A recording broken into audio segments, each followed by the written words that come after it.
ज्योतिपुर नामक राज्य में सतराम नाम का एक गरीब लोहार रहता था, जो बहुत ही होनहार था। उसकी बनाई गई तलवार का मुकाबला कोई नहीं कर सकता था। ऐसा कहा जाता था कि अगर कोई राजा सतराम की बनाई हुई तलवार को जंग में ले जाता तो वो जरूर विजय प्राप्त करता।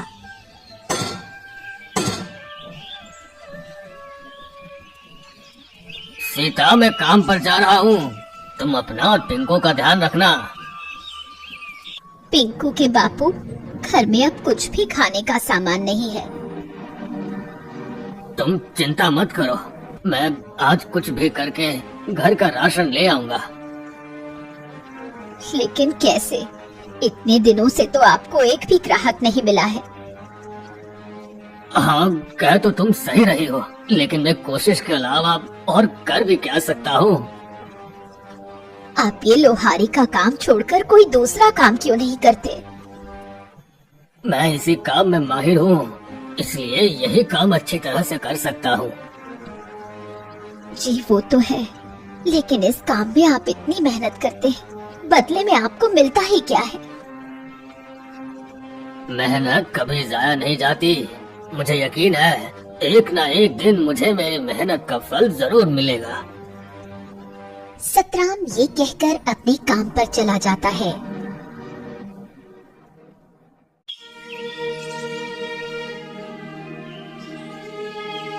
सुबह से शाम होने को आई है, लेकिन अभी तक एक भी ग्राहक नहीं आया जिसकी तलवार बनाकर मैं पैसे कमा सकूं। अब मैं घर का राशन कैसे लेकर जाऊंगा?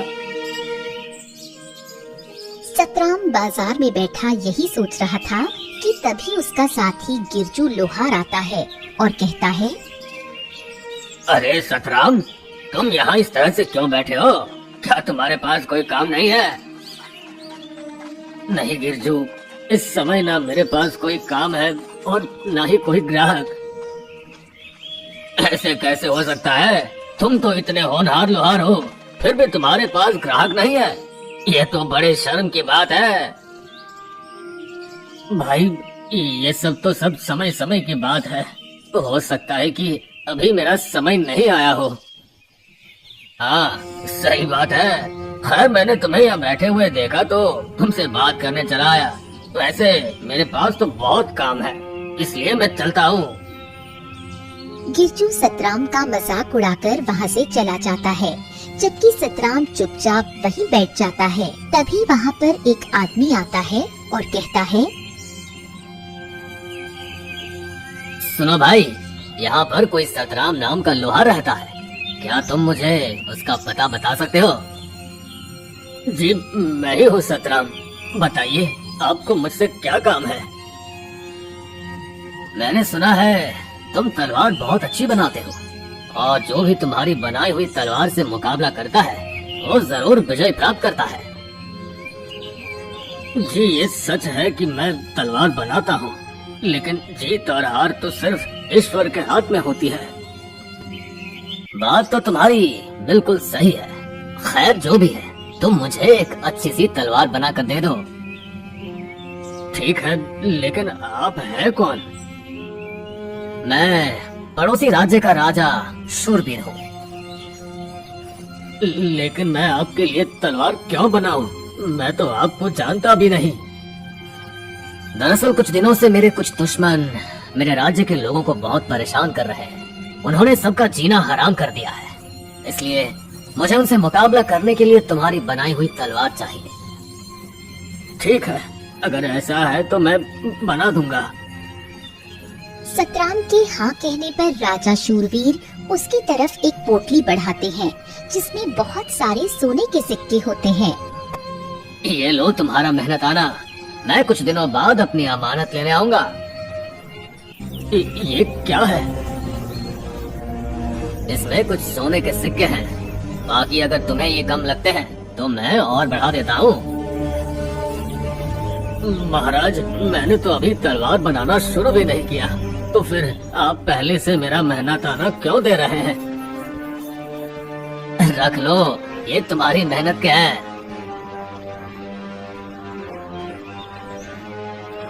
राजा शूरवीर ये कहकर वहाँ से चले जाते हैं। अब मैं अपनी पत्नी और पुत्र के लिए खाने पीने का खूब सारा सामान लेकर जाऊंगा। सतराम अब सोने के सिक्के को बेचकर ढेर सारा सामान खरीदता है और अपने घर चला जाता है। ये लो सीता, ये सब तुम दोनों के लिए। अरे पिंकू के बापू, आप इतना सारा सामान ले आए? आपके पास इतना सारा सामान खरीदने के लिए पैसे कहाँ से आए? सीता के पूछने पर सतराम उसे राजा के बारे में सब कुछ बताता है।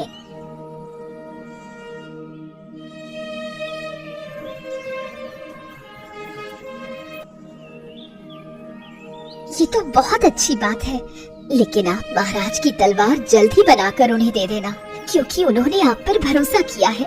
आप उनका भरोसा टूटने मत देना। हाँ सीता, तुम बिल्कुल सही कह रही हो।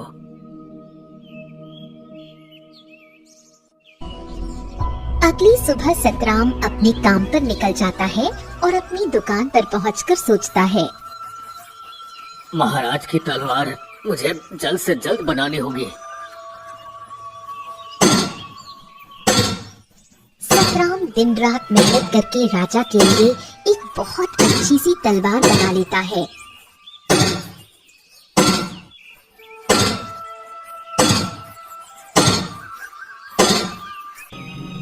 मैंने इस तलवार को तो बना लिया है, लेकिन अब पता नहीं महाराज इसे लेने कब आएंगे।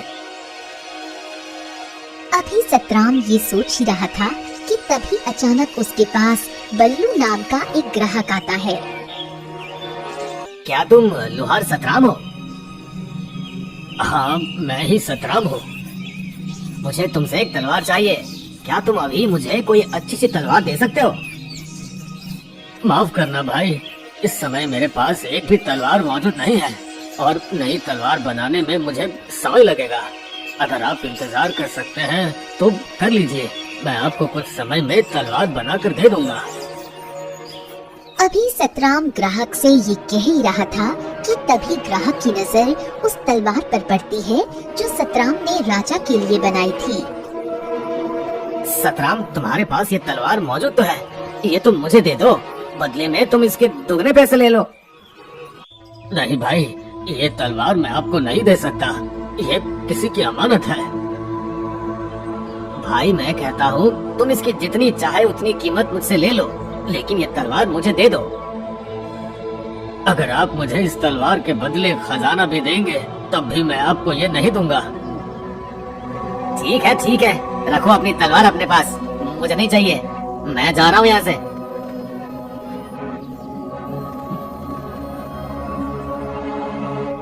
फिर कुछ दिन ऐसे ही गुजर जाते हैं, लेकिन राजा शूरवीर अपनी तलवार लेने नहीं आते।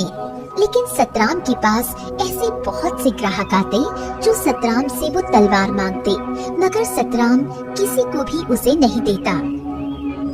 पता नहीं राजा शूरवीर कब आएंगे, मैं आखिर कब तक उनकी ये अमानत संभाल कर रखूंगा। अभी सतराम अपने मन में ये सोच ही रहा था कि तभी अचानक बल्लू ग्राहक वहाँ फिर आता है। सतराम, इस तलवार को बनाए हुए तुम्हें कितना समय हो चुका है? इसका मालिक तो अब तक नहीं आया और मुझे नहीं लगता कि अब वो आएगा। लेकिन ये बात आप इतने यकीन से कैसे कह सकते हैं? देखो सतराम, अगर इस तलवार के मालिक को आना होता तो कब का आकर इसे ले जाता, लेकिन वो नहीं आया, इसलिए तुम इस तलवार को मुझे दे दो। कुछ भी हो जाए, मैं ये तलवार आपको नहीं दूंगा। अब आप यहाँ से जा सकते हैं। बल्लू ग्राहक गुस्से से वहाँ से चला जाता है। मैंने बहुत कोशिश की, लेकिन मैं उससे वो तलवार हासिल नहीं कर सका। सतराम के हाथों बनाई गई वो तलवार मेरे लिए बहुत जरूरी है, तभी मैं उस पूरे राज्य में अपना खौफ पैदा करके अपना काम कायम कर सकूंगा। आखिर ऐसा क्या है उसके हाथ की बनाई हुई इस तलवार में? सतराम के हाथों में एक अजीब तरह का जादू है। वो जिसके लिए भी तलवार बनाता है उसे विजय प्राप्त जरूर होती है। नई तलवार बनाने में उसे काफी समय लग जाएगा और मुझे तलवार की जरूरत जल्दी है, इसलिए वो तलवार मुझे किसी भी कीमत पर चाहिए। तो अब मैं क्या करूं? कैसे उस तलवार को उससे हासिल करूं? तुम सतराम के आसपास ही रहो, उसका भरोसा जीतो और फिर मौका पाते ही उसे धोखा देकर तलवार ले आओ। बल्लू ग्राहक काली की बात सुनकर एक बार फिर से सतराम के पास आता है।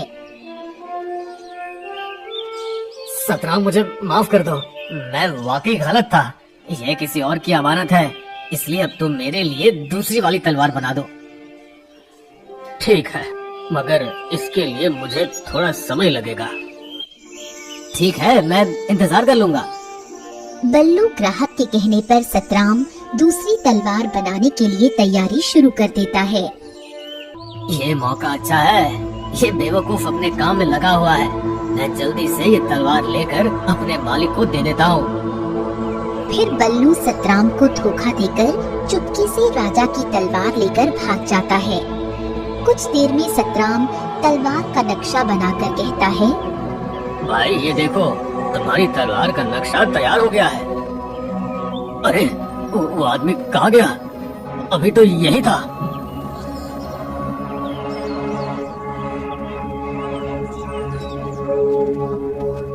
सतराम बल्लू को अपनी दुकान के आसपास तलाश करता है, लेकिन वो उसे कहीं नहीं मिलता। फिर वो अपनी दुकान पर वापस आता है।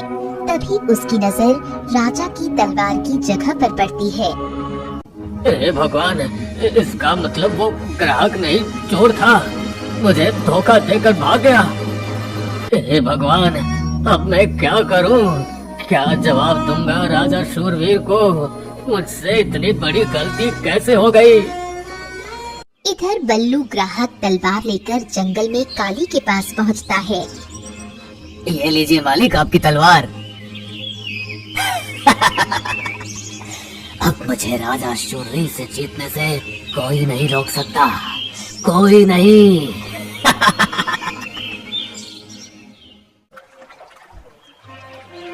अब मैं क्या करूं? उस चोर ने मुझे धोखा देकर महाराज की तलवार चोरी कर ली। अब मैं महाराज को क्या जवाब दूंगा? अभी सतराम दुखी मन से ये सोच ही रहा था कि तभी नदी से इंद्रदेव प्रकट होते हैं।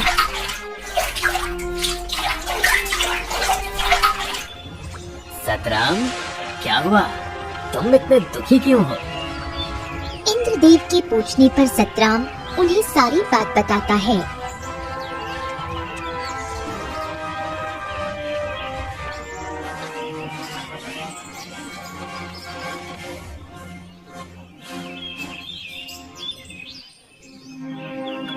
सतराम, उस चोर ने तुम्हारे साथ धोखा किया है, इसमें तुम्हारी कोई गलती नहीं है। तुम एक काम करो, तुमने जिस तलवार का आज नक्शा तैयार किया है, अब जल्दी से उसे बनाकर राजा शूरवीर को दे दो। लेकिन इंद्रदेव, वो तलवार तो आम तलवार जैसी है, जबकि मैंने महाराज के लिए एक अलग तरह की तलवार बनाई थी। क्या हुआ इंद्रदेव, आप हंस क्यों रहे हैं? मैं इसलिए हंस रहा हूँ क्योंकि जो तलवार तुमने पहले बनाई थी वो राजा शूरवीर के लिए थी ही नहीं। क्या मतलब? जब तुम छोटे थे और यहाँ खेलने आते थे, तब मैंने तुम्हें वरदान दिया था कि जब भी तुम तलवार बनाने से पहले मुझे याद करोगे तो तुम्हारी तलवार में ताकत भर जाएगी। क्या सच में? ये तो मुझे पता ही नहीं था। हाँ, इसलिए जब तुम अपनी तलवार बनाने से पहले मुझे याद करते हो तो तुम्हारी तलवार ताकतवर बन जाती है।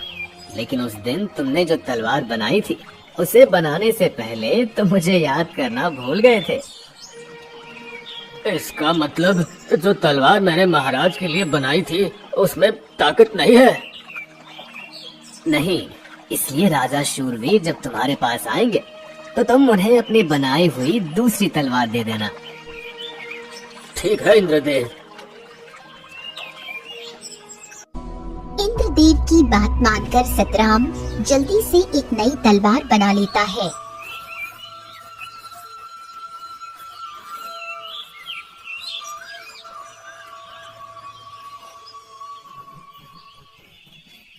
सतराम, क्या मेरी तलवार बन गई है?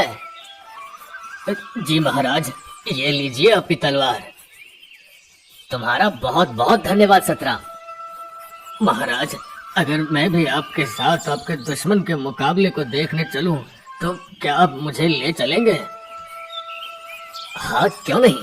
कल के मुकाबले में तुम भी मेरे साथ चलना। अगले दिन राजा शूरवीर सतराम को भी अपने साथ मुकाबले में ले जाते हैं। फिर एक मैदान में राजा शूरवीर और उनके दुश्मन काली की जंग शुरू हो जाती है। आज मैं तुझे मारकर तेरा राज्य अपना बना लूंगा। तुम अपने इस नापाक मकसद में कभी कामयाब नहीं होगे। इतना कहकर राजा शूरवीर गुस्से से उस पर वार करते हैं, जिससे उसकी तलवार 2 टुकड़ों में बट जाती है। अरे ये कैसे हो सकता है? ये तो जादुई तलवार थी, ये टूट कैसे गई? तूने सतराम से धोखे से ये तलवार हासिल की थी, इसलिए देख तेरा यही अंजाम होगा। इतना कहकर राजा शूरवीर उस काली को मार देते हैं और मुकाबला खत्म हो जाता है। महाराज, आपको कैसे पता चला कि दुश्मन काली ने मुझसे धोखे से वो तलवार हासिल की थी? उस दिन मैंने तुम्हारी और इंद्रदेव की सारी बातें सुन ली थी। फिर मैंने तुम्हें धोखा देने वाले उस बल्लू को सबक सिखाया और आज इस दुष्ट की जान ले ली, ताकि ये किसी और को धोखा या नुकसान न पहुंचा सके।